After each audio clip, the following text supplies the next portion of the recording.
Coming up on today's news, AEW are in the red, there's some major WWE changes coming soon, and John Cena has confirmed his WWE return, and there's a review of last night's episode of NXT. Make sure to subscribe and enable notifications for daily wrestling news videos.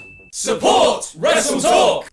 AEW have just gone into their third year of existence following Double or Nothing last month, and so far the company's done rather well. Whether it be managing a TV deal, extending that deal, getting a second show that will debut later this year, or just putting on some of the best wrestling in the world, AEW's had a pretty successful couple of years. However, it seems not everything is raking in the money quite yet, as a report from Forbes did a bit of a deep dive on the company. According to the report, AEW received $43.75 million from Warner Media, which made up the largest share of their revenue, which will make the wrestling division of the company profitable.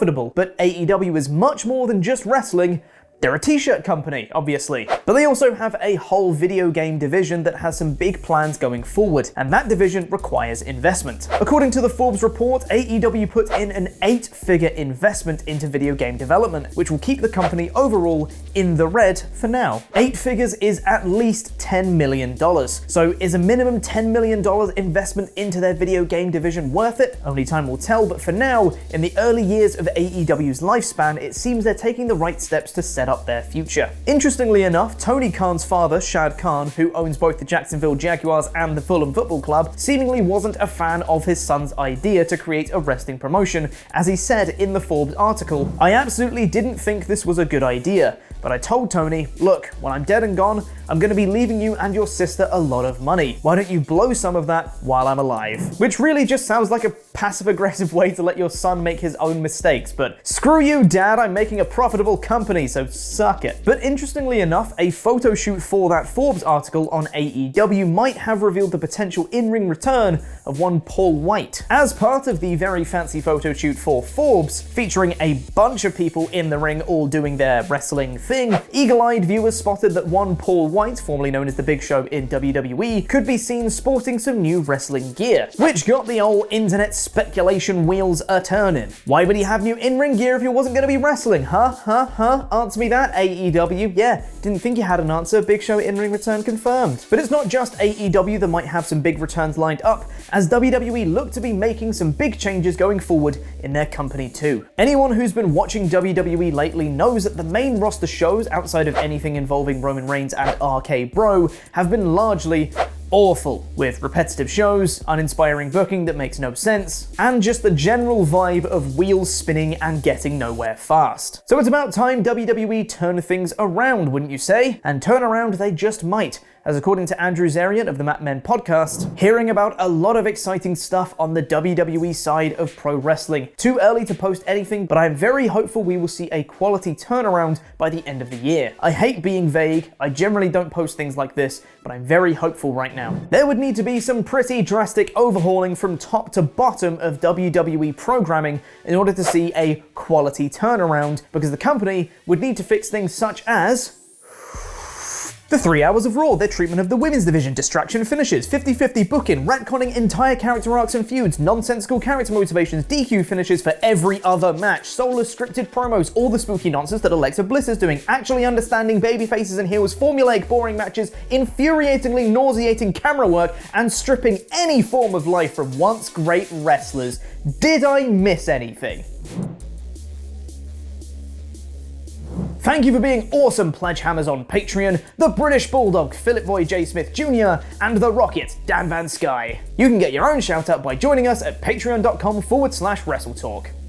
And if you're a bit of a cynic like me, thinking that WWE has promised turnarounds before and literally never delivered on it, then you're in luck, because Andrew Zarian then responded to someone voicing exactly that concern, saying that if the turnaround is the returns of Lesnar and Cena, that's not a long-term fix. It's part of the plan. Cena and Brock are not the only things they have coming up. WWE and their content partners know returning to a live audience is a huge opportunity to get the train back on the tracks. Well then, let's all wait with bated breath until live fans return on July 16th on the Go Home show for Money in the Bank. 1 month from today. Just one more month of soul-crushing, disappointing TV.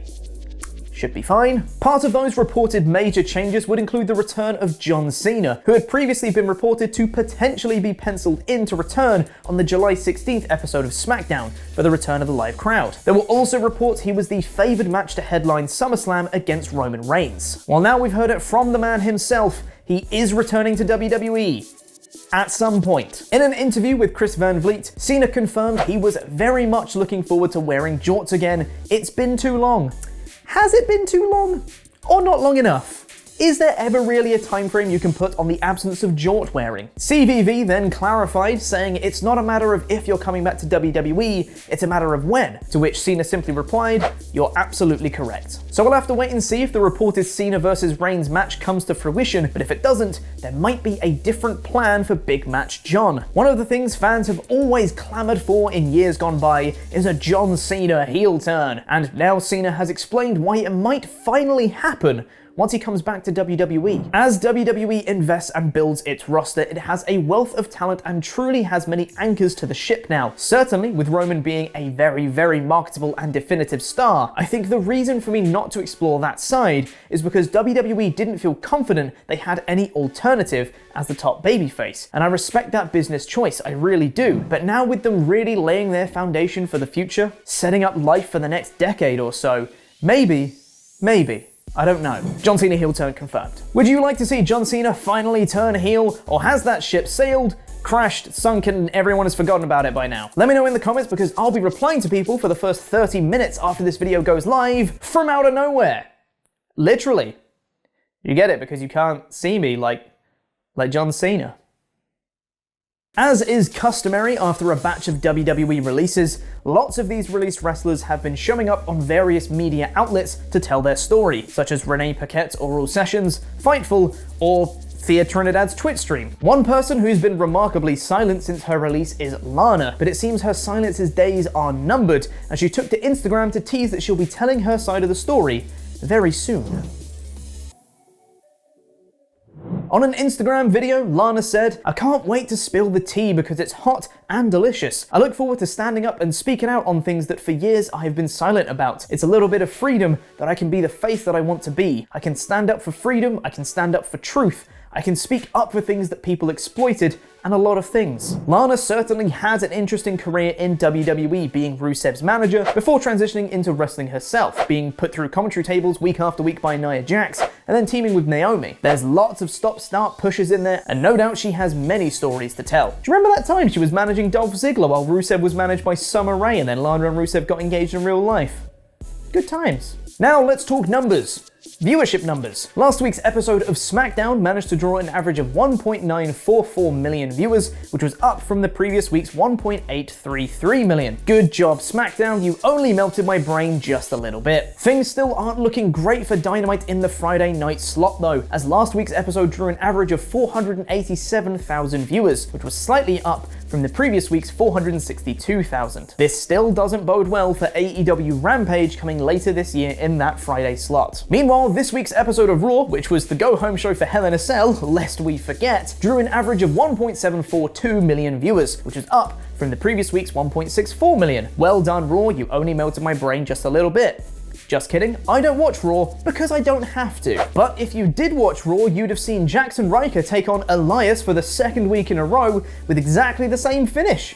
Isn't that great? Both of Ryker's former Forgotten Sons teammates were released from WWE earlier this year, and the team were originally taken off TV due to controversial tweets Ryker put out surrounding Donald Trump at the height of the Black Lives Matter movement last year. Now, Wesley Blake has commented on that scenario in an interview with the Two-Man Power Trip podcast. "We both messaged Ryker and were like, hey, we're getting some flack here from the boys, maybe take that tweet down." Ryker is his own man and he didn't take the tweet down. He's apologized to me several times and never meant to hurt our careers. He was just showing his support for something he believed in. We were told that this wouldn't affect us. We were told time heals all wounds, and we were going to lay low for a couple of weeks, and we were going to kick back in working with the New Day. After a couple of weeks, that faded, and next thing you know, we're sitting at home all summer. When we went into the locker room, there was no heat on Steve and myself. We talked to everyone and made apologies on our behalf. There was no heat on our side from the boys' standpoint. Before we head over to Tempest for the NXT review, a heartfelt congratulations goes out to Renee, Paquette, and John Moxley as they celebrated the birth of their daughter Nora yesterday. Seemingly somewhat as an aside, Renee tweeted yesterday, "Baby girl is officially here, so I'm checking out and becoming a mom. She's absolutely incredible," with 2 exclamation marks, love hearts around the face emoji. Congratulations, Renee and John. And now let's head over to my intangible brother Tempest for a review of last night's episode of NXT.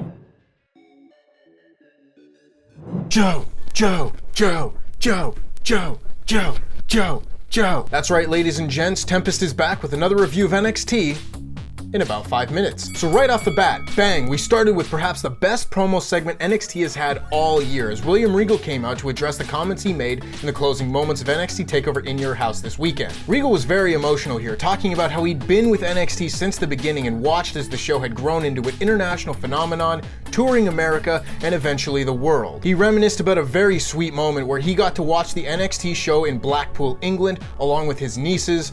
Oh man, this was just great stuff. Before he could get to what he wanted to say, Karrion Kross came out and interrupted before eventually being interrupted himself by the returning Samoa Joe. Regal offered Samosa Joseph the role of NXT General Manager, which Joe turned down, saying that Regal had just left shoes too big to fill. However, he said he would remain in NXT to ensure that Regal got the respect that he deserved, which Regal agreed to, citing that Samoa Joe would not be able to compete and would not be able to put his hands on people unless provoked. This is about as good a 15-minute promo segment as you're gonna get, folks.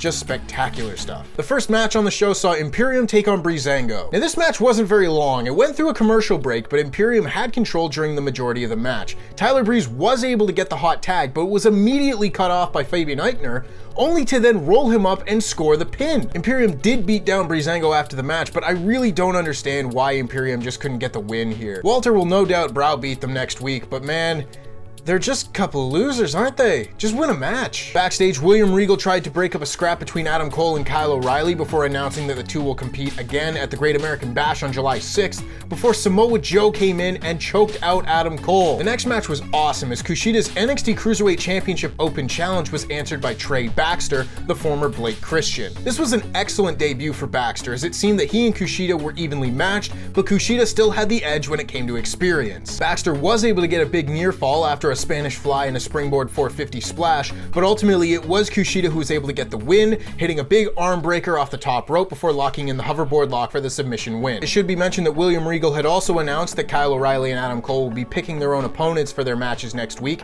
and Kyle O'Reilly came out and said that Kushida will be his opponent. Where are my New Japan fans at? You know we're getting a good one next week. Ted DiBiase was in the ring for the $1 Million Championship address as he welcomed LA Knight, and LA Knight cut a subdued, low-key promo for this one. He talked about this being the greatest moment of his career winning the $1 Million Championship before Ted DiBiase officially presented him with the belt, only for LA Knight to then turn around and deck Ted DiBiase, leading to Cameron Grimes making the save. Man, if we don't get a bunch of really fun vignettes out of this rivalry, I'm gonna be so disappointed. The next match had Kacy Catanzaro and Caden Carter take on Raquel Gonzalez and Dakota Kai. Now this was actually a really fun little match. The babyfaces were able to get control early with some high-flying offense before being cut off by the heels, only to then go back and forth with finishing sequences until eventually Dakota Kai was able to hit the GTK for the win. They're doing a really good job of making Kacy Catanzaro and Caden Carter seem like a more believable team that could eventually threaten for the NXT Women's Tag Team Championship. As for the immediate future, I could definitely see Raquel and Dakota challenge for the NXT Women's Tag Team Championship at the Great American Bash,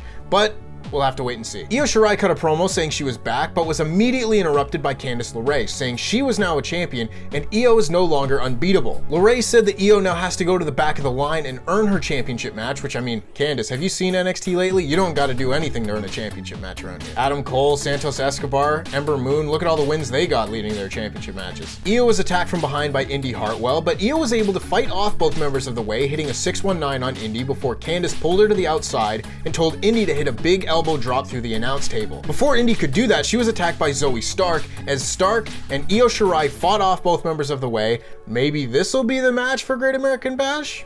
Now backstage we had some technical tomfoolery going on as William Regal and Samoa Joe were seen walk into the parking lot when they hard cut to MSK talking to Timothy Thatcher and Tommaso Ciampa. This was definitely a technical snafu as they aired this, then aired another William Regal and Samoa Joe promo, and then after the main event aired the original William Regal and Samoa Joe promo in the parking lot, none of which really mattered. When the direction is as bad as it is with WWE, you're gonna have bad nights sometimes. And finally, we got the main event Tornado Tag Team match between the Grizzled Young Veterans and Thatcher and Ciampa. This was a really good main event with tons of great stuff throughout. It'd be impossible to try and recap all of it, so just make sure and go out of your way to watch this match if you haven't already. So the camera only recorded about 3/4 of the footage here, and I'm having to re-record this last bit.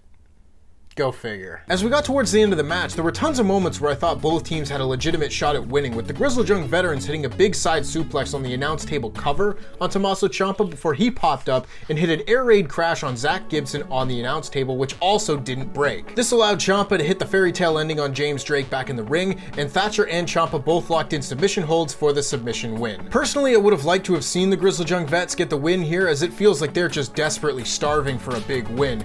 But this was a very good way to end a very good episode of NXT. I'm not going to let the technical snafus lower my enjoyment of the show. This is a 5 out of 5 episode. And that just about wraps it up from me. If you want to hear more of my thoughts on this week's show, make sure to check out the NXT Review podcast later on today with myself and Chopper Pete Quinnell. And you know what? I'm about ready for a change too. Those in the know already know what it is, but if you're not in the know, make sure you check out the NXT Review podcast later on today. I've had just about enough of this here mask. Like, Nia Jax just walks up and is like, Alexa, what are you doing? We used to be friends. I'm basically just reading it off her hands. She'd be like, we used to be friends. Why are you like this anymore? And I'm like, were you friends? The last time you were in a tag team together, you were feuding over the title because she was manipulating you. And that was our last fat shaming storyline in WWE, if you're keeping count.